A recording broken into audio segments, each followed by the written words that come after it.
A Ukrainian drone made of plywood, yes, plywood, flies 1,600 kilometers and destroys a refinery. It never comes back. Meanwhile, another Ukrainian drone costing $8,500 has flown more than 2.5 million combat missions and keeps coming home every single night. Both are drones, but they are completely different weapons.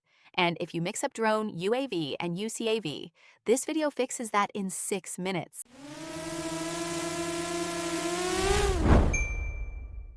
Let's get straight to it. There are 4 terms you need to master. First, drone, the popular term. Generic. It works for your nephew's toy and for a weapon of war. Technically vague, but it's what everyone says. Second, UAV, unmanned aerial vehicle. This is the correct technical term. It's the aircraft with no pilot on board. Period. It says nothing about being armed or not. A crop spraying drone is a UAV. A filming drone is a UAV. Third, UCAV, unmanned combat aerial vehicle. Here, the word combat comes in. It's a UAV designed to attack. It carries missiles, bombs, munitions. And pay attention to the most important detail. A UCAV is reusable. It strikes and returns to base. Think of it as a fighter jet without a pilot. And the fourth term, the one the war in Ukraine put in everyone's mouth, the loiteringmunition, or OWA drone, one-way attack, the famous kamikaze drone. It doesn't carry the weapon. It is the weapon. It flies to the target and blows up with it. One-way trip. Now, let's see this in practice, because Ukraine became the biggest combat drone laboratory on the planet, starting with the expendables, the one-way attack drones. The first is the AN-196 Liutyi, which means fierce, developed by Ukroboronprom together with Antonov. Look at these numbers. Range of up to 2,000 kilometers in confirmed strikes, a 75-kilogram warhead, and machine vision guidance, artificial intelligence, in the final phase of flight. Estimated cost, $200,000 per unit. Sounds expensive? A refinery shutdown costs infinitely more. The Liutyi was the protagonist of the oil war against Russian refineries.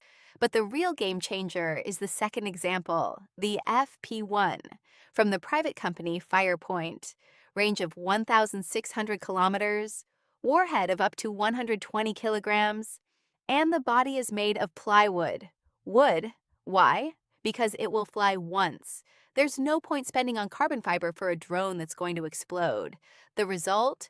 Rock-bottom cost and mass production, with reports of around 100 units per day coming off the line. That's the expendable logic. If the drone doesn't come back, it can be cheap, simple, and built by the thousands.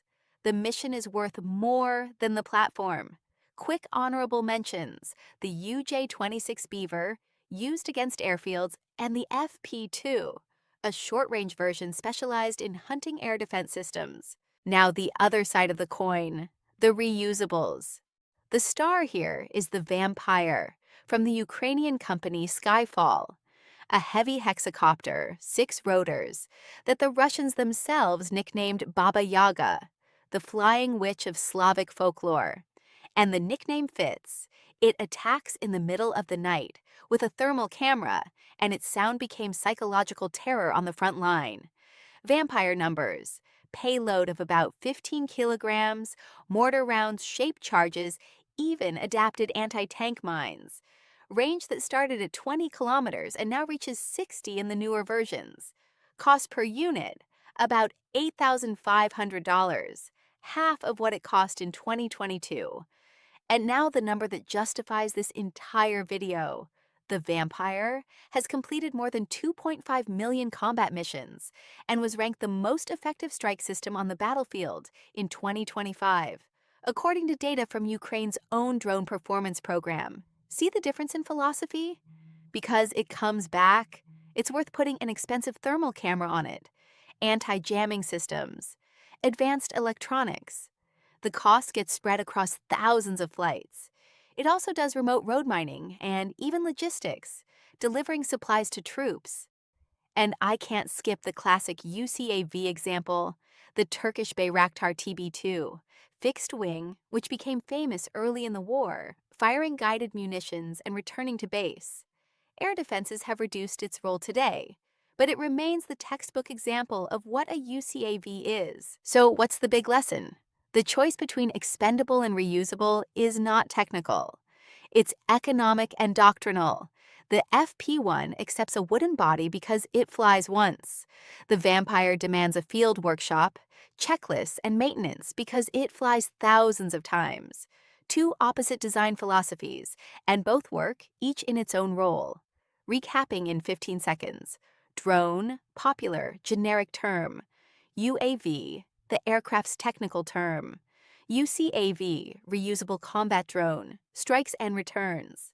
Loitering or OWA, expendable drone munition, strikes and doesn't return. If this video organized these concepts in your head, hit the like button, because it helps the channel reach more people who study drones for real. Subscribe to UAV Drone Academy. Here we go from the 5-inch FPV drone all the way to the concepts driving the global defense industry. And comment below, in your opinion, which doctrine wins in the long run? The mass of the expendables or the sophistication of the reusables? I want to read your analysis. See you in the next video.